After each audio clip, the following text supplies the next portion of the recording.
very good evening to you. I'm Lisa Lord, and in our news, the Prime Minister to announce a new trial agricultural project with Suriname tomorrow.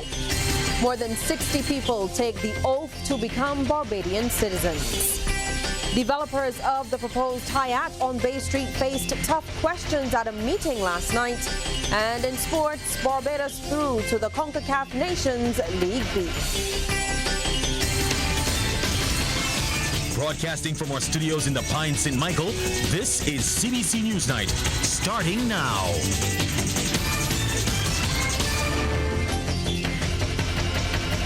And in our top story, Prime Minister Mia Amor Motley has revealed that government will be commencing a new trial project with the government of Suriname in the area of agriculture and aquaculture. The Prime Minister made the revelation as she addressed the new series of lunchtime lectures being hosted by the St. Mary's Church on the topic Barbados 2019 and beyond. The lectures form an overall part of the church's outreach ministry and its efforts to become an oasis in the city. Now, in her lecture, Prime Minister Motley made the point that the continued growth and development of Barbados will rest significantly on the development of its young people in several key areas that will include food security, among others.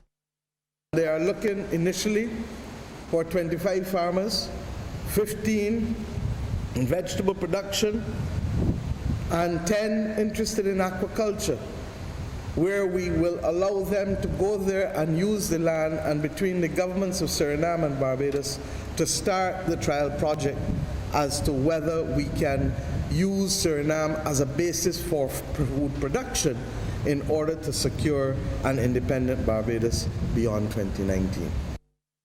Meanwhile, Prime Minister Motley has also revealed that she has spoken to the President of Suriname about the possibility of youth exchanges between the two nations to give young people from each country different cultural and social experiences as they develop into global citizens. Because the greatest gift that we could give if we had all the money in the world, Caroline Isaacs, when we return prosperity to this nation, is to give every young person the opportunity to spend 2 months, 3 months, 6 months outside of this island and to be exposed, to understand that they are global citizens, that they must manage every environment, that they must deal with all kinds of people, that they must be appreciative of other languages beyond English and Bajan.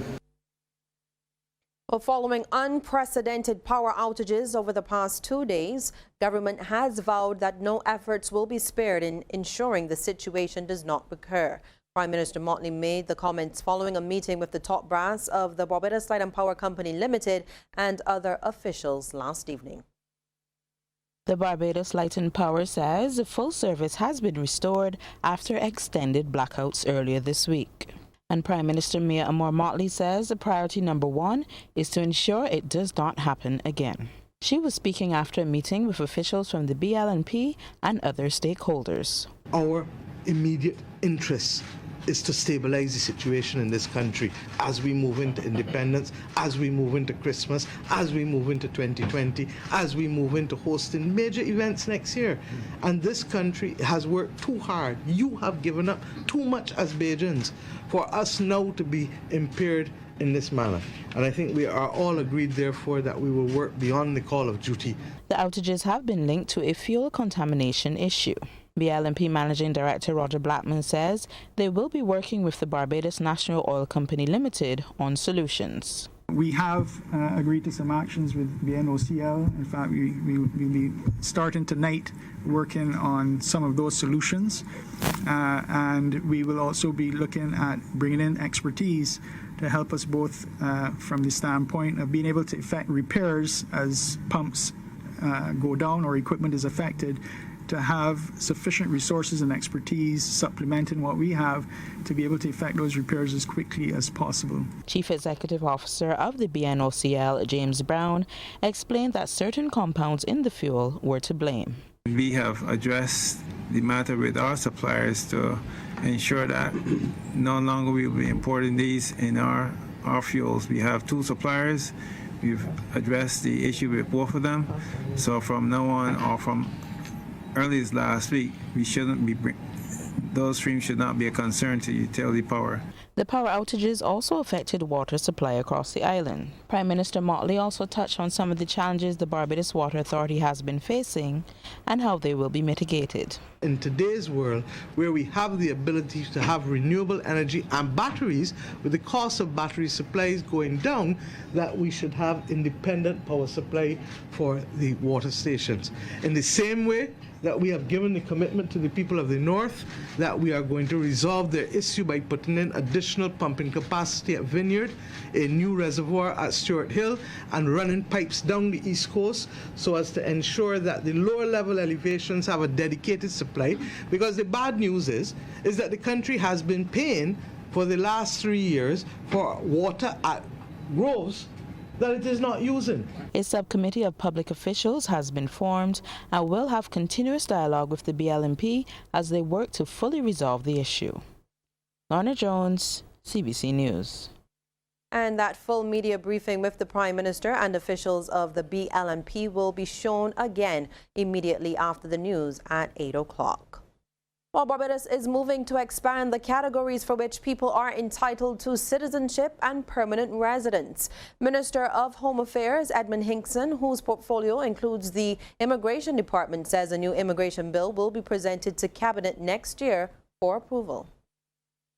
Will abolish the status of immigrant and rectify some of the existing inconsistencies between our legislations, our Constitution, our Immigration Act, our Citizenship Act relating to this concept. As I said, Cabinet has agreed and approved to these proposals.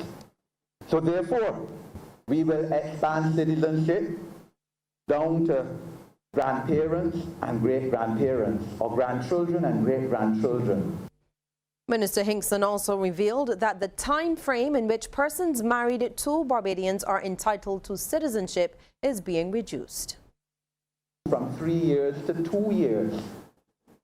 I mean, I tell people I'm married for 29 years now, next couple months, 2 children.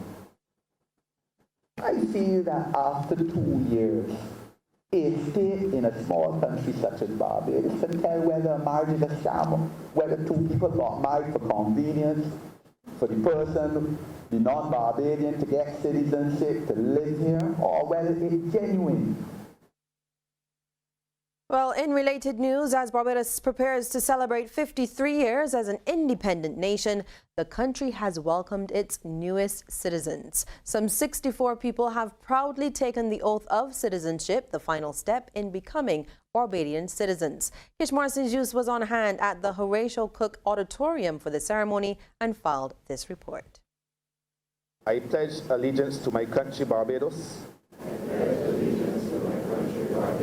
and to my flag, to uphold and defend their honor, and by my living, to do credit to my nation, wherever I go. After months and for some years of patiently waiting, these 64 men and women from 18 countries are now proud Barbadian citizens. Among them, nationalities as far away as Poland, the Ukraine, and the Philippines. There are some, of course, from the CARICOM region. For Dominican-born Deidre Ishmael, the timing of her citizenship comes at the end of what she termed her working life. We thought that it was a good opportunity to get the process completed. It was very easy for me because it actually took me about 3 months. I was expecting it to have taken about 3 years. So the minister spoke about the new arrangements, and I think that for me, I experienced the new arrangements. Many of the new citizens over the years, including Scottish John Finlayson, have been playing a part in assisting in the country's development. I'm an IT professional, and we have a company here that specializes in web work, and we're also training various locals to get up to the speed of and the ingenuity that we have coming out of the United Kingdom. So we're trying to make sure that the web industry in Barbados is on a level, if not better, than that that's in Europe and the United Kingdom. Chief Immigration Officer Wayne Marshall encouraged them to strive to be positive citizens. I want each of you to strive to be a citizen of reputable character. I want you to live a life of integrity and also encourage this positive attribute in others. who you would undoubtedly meet and who you will want to earn your trust as you become further inducted into Barbados's culture. The new citizens were reminded that with the citizenship comes responsibilities. Kishmar Sengis, CBC News. Well, all students and staff of the Frederick Smith Secondary School are asked to report for school tomorrow. This as the school will reopen following the suspension of regular classes following the stabbing death of 16-year-old student Tamario Holder on November 8th. Today, professional counseling sessions for second and fourth form students continued. The sessions would have been cancelled on Monday and Tuesday as all public schools were closed due to the island-wide power outages. Additional security measures have been implemented at the Trent St. James School, like police presence on the compound and searches and handheld scanners at the main gate. Now, the Ministry of Education has advised that counselors will be available on site for both staff and students.